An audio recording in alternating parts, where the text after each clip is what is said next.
Good morning and happy Wednesday to everyone. This is Steven from Powell's Power Ups. I have a client overview video for Javier Rodriguez. This is his Corbanth Crossguard version 3 lightsaber that I have installed for him. So Javier, here we go. Sit down, get comfortable. We're going to go over everything about your crossguard lightsaber, how to properly handle it, take care of it, and things like that. Whenever you get your box, inside you will find your paper printed off instructions, as well as your configuration. Tells you all of the fonts that are on here, in what order they're set up, and how to find them. It also tells you what movies they're from, what type of staggered ignitions and hums that they have. And then the next several pages are operation instructions for your Profi board version 2, which runs on the latest software, OS 6.7. And it also uses FET263's prop file and blade styles. So keep that handy when you're getting this thing out of the box and getting ready to have fun with it. So on the left side here, we have your Nightcore portable USB charger for your, the battery's already inside, I forgot. For your lithium-ion battery, which is a 21700 size battery. You have your little Ziploc baggie with 2 Allen wrenches in it. The smaller one's for your blade retention screws, and the larger one is for the button head screws that hold the hilt together. You also have some cards in here from Austin at a stereo workshop. He's who painted your lightsaber, which in my professional opinion, I've seen a lot of cross guards, and this one is absolutely beautiful. I don't know if I've seen one better than this one. So let's take a slow motion kind of look at it.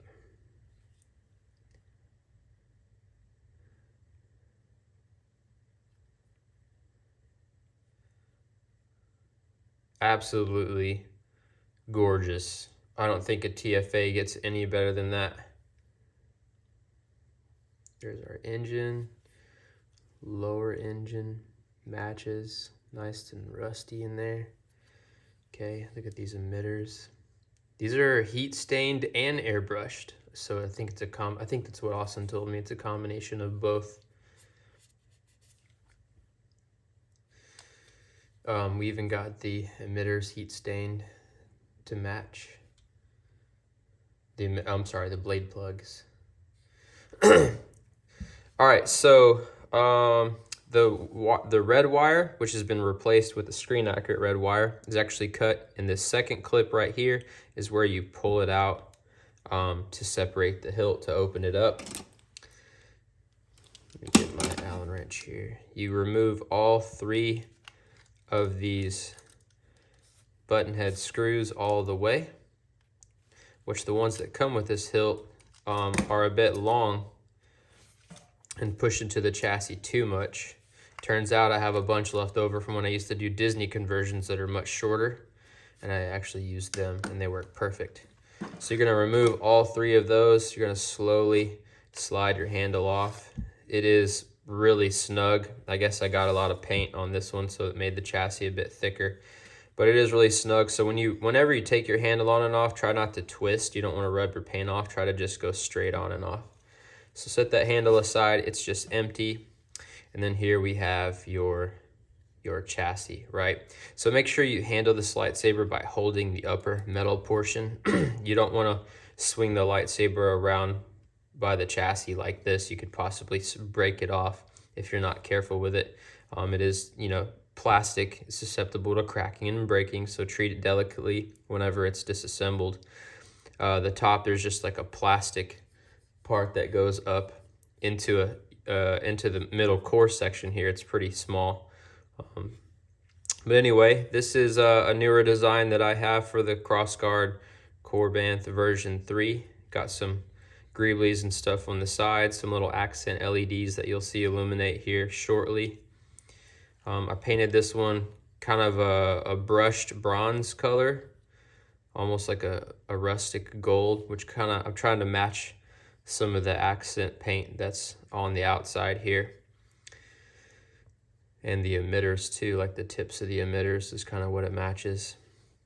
So the chassis fits a 21700 lithium ion battery, which is in there pretty snug. So Javier, to get it out, don't try to use your finger to get it out. You just bump your palm against this metal rim here that sticks out right here, and it'll come out super easy, just like you see there. But just make sure you don't bump the chassis itself. You don't want to do that. You just want to bump the hilt up here. But to put it back in is super easy. All you do is just apply pressure against that spring down at the bottom, which is your negative side. Make sure you read your label. Don't put it in backwards. You don't want to damage your electronics. But just push against that spring and then push in the positive head.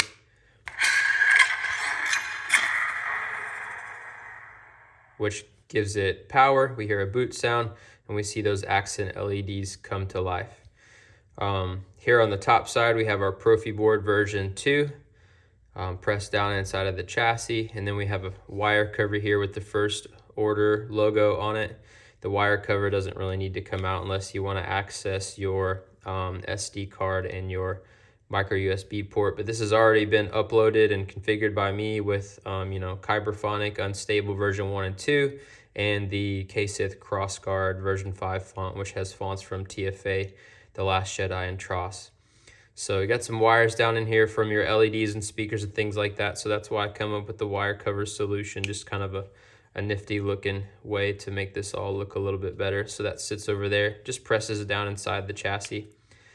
You don't need to lift the Profi board up out of here, but if you do, just make sure you get it pressed back down inside. I'm probably gonna put some, I haven't done it yet, but I'm probably gonna put some liquid electrical tape over those solder joints just as an added layer of protection.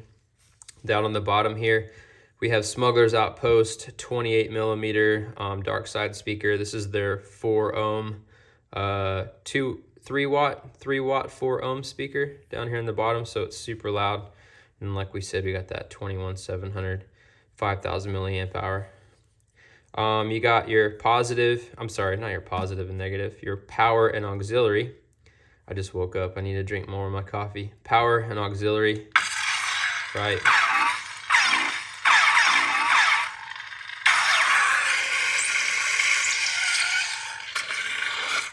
For your gesture control, you have twist on and twist off and thrust on. So it doesn't really work that well sometimes. There it goes. I'm just not good at it. Come on. There it goes.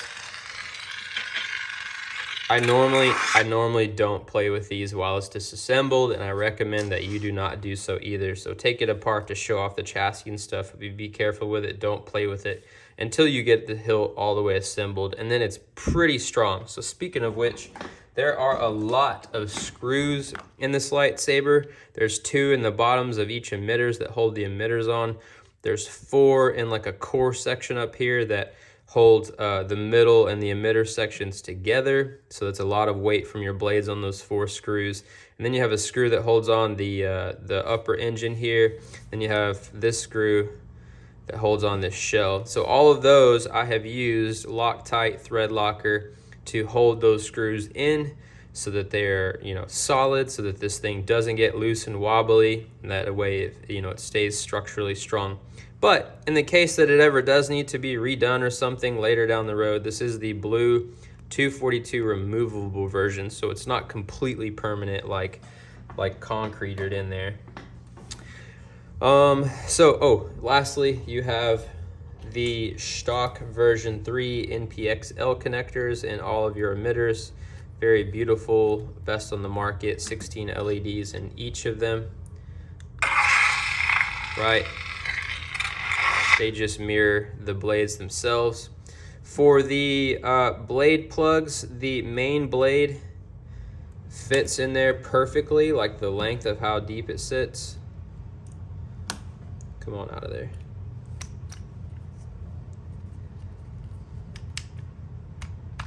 There it goes. These blade plugs have like this lip on here, which for the main blade, you can see when I put down inside there, sits perfectly flush. So I didn't need to do anything to that one, but the side blades, once you put the PCB in there with the shock connector, it pushed them out a little bit. There used to be a lip on here. It pushed them out and they set out about yay far.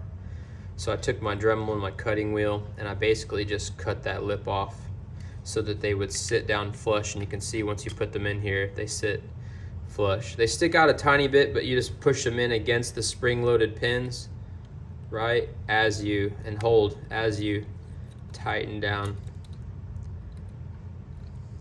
your set screw to hold those in place. These are shine-through blade plugs, so your stock connectors shine through them beautifully. For reassembly, again, we said we try not to twist this handle, try to get it lined up all before that gap right there lines up with where your switches are. So you're just gonna push straight up. Super snug. And then just set in your set screws. Don't tighten them down all the way at first. Just start the threading on them. Make sure you got them lined up.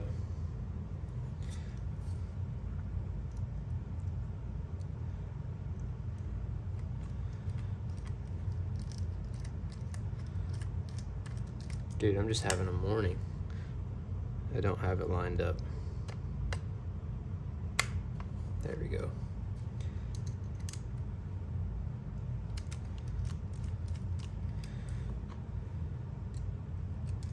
I did apply just a super tiny touch of a royal gold colored acrylic paint to the tops of the screws themselves, since I did swap them out, which I think was a perfect match.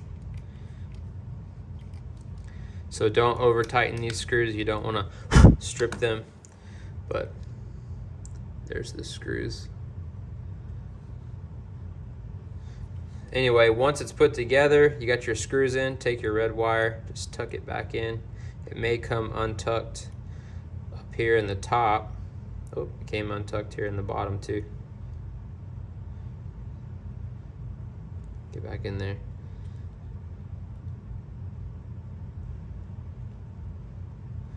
And then you just tuck it down inside there. There's a little round piece down inside there.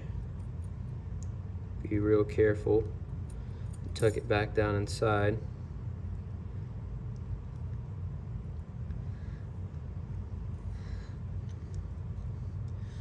Wish you could see that on the camera. Let me move the camera. I want you to be able to see this. See that round piece in there? That's where you tuck in the red wire and the engine. Just fits down inside there.